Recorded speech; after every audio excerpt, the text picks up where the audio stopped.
Assalamualaikum warahmatullahi ta'ala wabarakatuh. Wahai sahabat brothers, ketemu lagi dengan Two Brothers dalam sajak penuh cinta. Cinta bisa menjadi hal yang paling mahal dan paling murah di seluruh dunia. Cinta merangkul berbagai kondisi emosi dan mental yang berbeda dalam waktu yang bersamaan.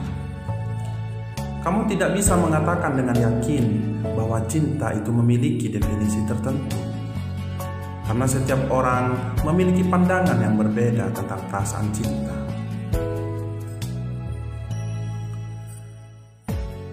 Perasaan cinta mengajarkan tentang kedekatan, kepercayaan, komitmen, dan kasih sayang.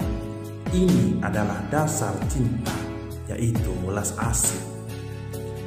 Bersikap ulas asih membutuhkan imajinasi yang kuat, di mana kamu berada dalam posisi orang lain dan ingin meringankan penderitaannya. Cinta tercipta dari kebahagiaan. Alasan mengapa orang suka atau merasa dicintai adalah bahagia. Tidak ada yang lebih memabukkan daripada kebahagiaan saat mencintai dan dicintai. Seperti cintanya Ida dan Isadore Strauss. Sebelum melanjutkan kisah ini, sahabat brothers, lebih baik sahabat brothers bantu channel kami dengan tekan subscribe, like, dan komen. Jika perlu, share kepada semua teman-teman sahabat brothers, agar teman-teman sahabat brothers juga bisa mengikuti konten-konten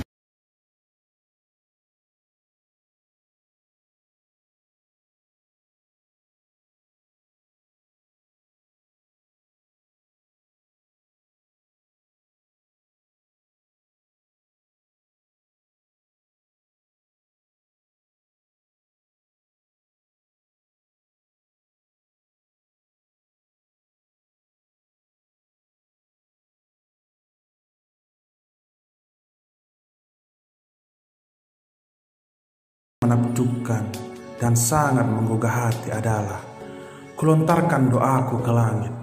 Namun ketika doaku sampai di langit, langit menghempaskan doaku hingga ke bumi. Dan Tuhan pun terus memalingkan wajahnya dari pandanganku. Oh Tuhan, cinta ini telah menyiksaku hingga takdir telah merubahnya menjadi laut.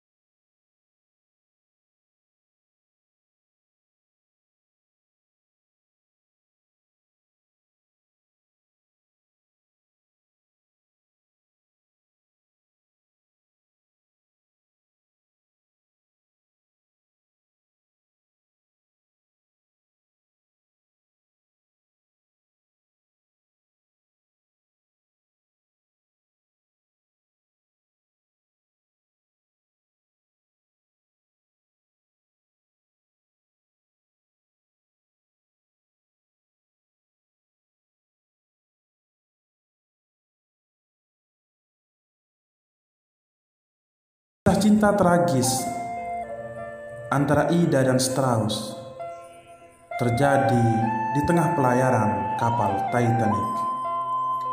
Waktu itu Ida dan Strauss diambang maut, terombang-ambing di kapal Titanic yang nyaris karam. Selangkah lagi ia mencapai sekoci nomor 8, namun tiba-tiba perempuan itu terbalik. Ida bilang kepada suami sambil berbisik-bisik, "Kita telah hidup selama bertahun-tahun. Kemanapun kau pergi, aku ikut." Keduanya memilih bersama seperti janji yang mereka ikrarkan 40 tahun yang silam, meski taruhannya adalah nyawa. Ida dan Isadore sudah lama terkenal sebagai pasangan setia. Mereka kerap bepergian bersama ke seantero Amerika Serikat atau Eropa.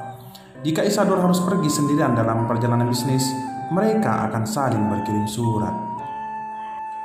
Keduanya menikmati kebersamaan lebih dari apapun, bahkan harta yang berlimpah sekalipun.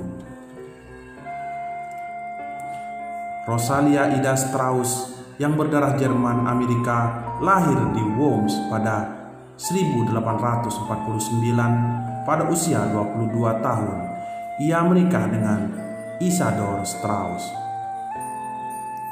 Pemuda 26 tahun kelahiran Palestina kala itu, sang mempelai pria sudah jadi pebisnis di AS dan menjadi salah satu pemilik toko serba ada di Mick Department Store, New York.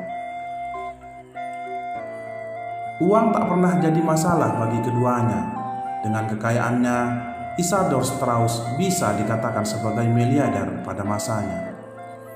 Pasangan tersebut memiliki 7 anak, 1 diantaranya meninggal dunia saat lahir.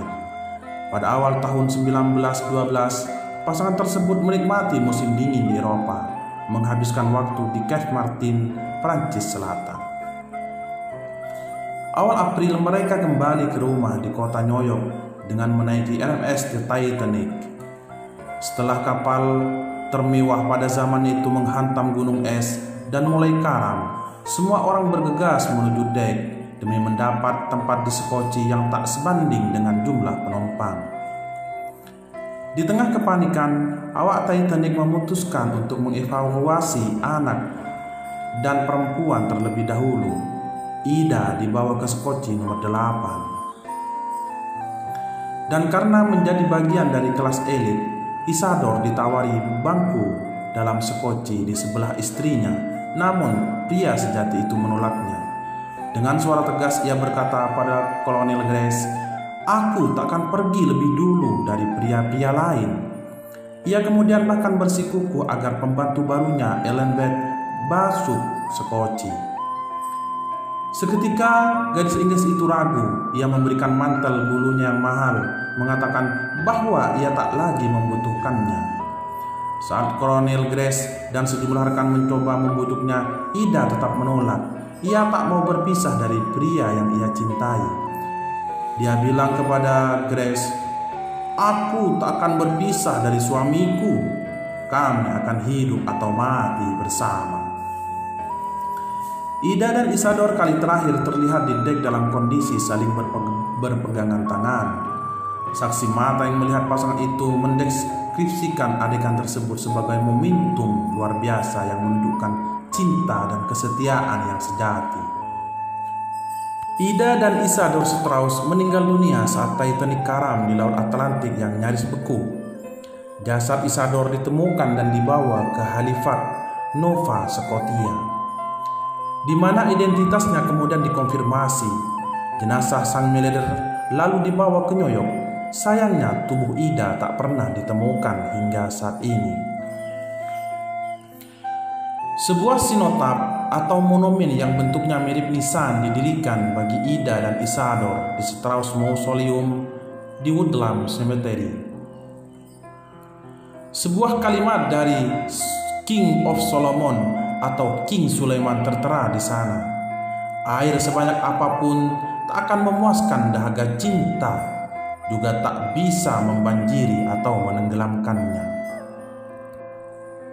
Kenangan atas cinta Ida dan Isadore Strauss hingga kini masih terpasang di 34 tahun Street Memorial in Trance.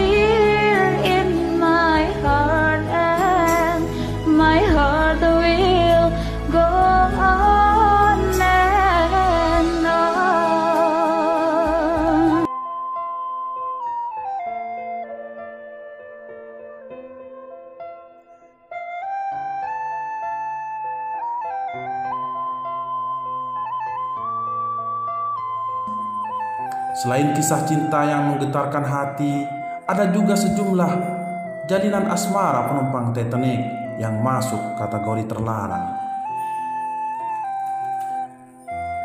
Di dalam kapal pelayaran Titanic, ada sebuah kisah terlarang, yaitu cinta istri miliarder. Kisah cinta diduga terjalin antara penumpang kelas 1 di Titanic dan seorang pria yang berasal dari kelas yang lebih rendah. Emilio Portaluppi adalah penumpang kelas 2. Seniman asal Italia itu jatuh cinta pada seorang perempuan di kelas utama, Madeleine Talmage Astor, istri dari miliarder Johann Jakob Astor. Portaluppi awalnya memesan tiket kapal White Star lainnya, Oceanic 2, namun ia berubah pikiran setelah menerima telegram dari Kolonel John Jacob Astor 4, salah satu orang terkaya di dunia saat itu. Bagi Portaluppi, ini adalah kesempatan unik bergabung dalam pelayaran perdana Titanic, dan meski ia membeli tiket kelas 2 sebagai tamu Astor, ia sempat menikmati pelayaran di kabin kelas 1. Portaluppi adalah pemahat terkenal dan terbakat. Karyanya terpajang di gedung Bursa Efek New York. Astor ingin menggunakan keahliannya itu untuk memahat patung di villa miliknya di Newport. Di sanalah hatinya tertambat pada Madeleine Astor, namun ia tak pernah mengumbar perasaannya. Portaluppi berusia 80-an saat ia mengakui bahwa ia jatuh hati pada Madeleine Astor, namun ia tak menceritakan sejauh apa hubungan mereka. Ia pria sejati yang pantang mengumbar aib, kata Claudio Boss seperti dikutip dalam Daily Mail. Kisah Portaluppi punya banyak kemiripan dengan tokoh Jack Dawson dalam film Titanic.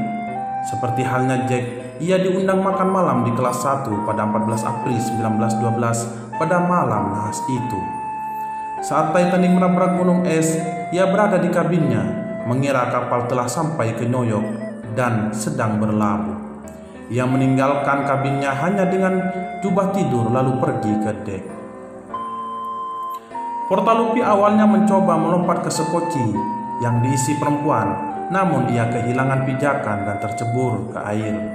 Ia berenang selama 20 jam di air sedingin es sebelum akhirnya ditarik sekoci 14, sekoci terakhir yang meninggalkan Titanic.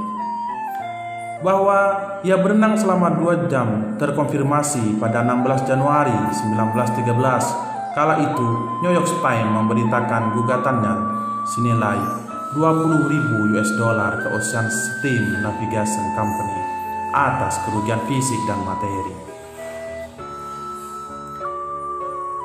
Aku berada di air sedingin es Samudra Atlantik selama 2 jam, menderita rasa sakit luar biasa, baik fisik maupun mental, namun tidak mengalahkan rasa sakit hatiku mencintai istri seorang miliarder yang tak mungkin aku jamah.